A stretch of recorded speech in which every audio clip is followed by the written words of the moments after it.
Hey everybody, you are on the GeekBox YouTube channel. Today I will tell you how to connect Onn Roku TV remote. Let's go. If you have an infrared remote control, it does not require configuration. If you have a Wi-Fi remote control, open the battery compartment.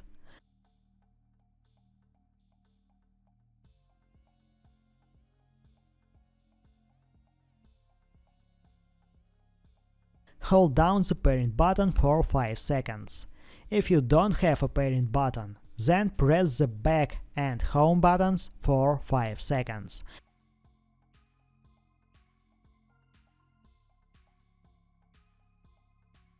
If the remote control does not work, replace the batteries. Or use Roku Virtual Remote Control. Your phone and your TV must be connected to the same Wi-Fi network. That's it. Now you know how to connect Onn Roku TV remote. Thanks for watching. Please like and subscribe to the channel. Good luck and see you soon.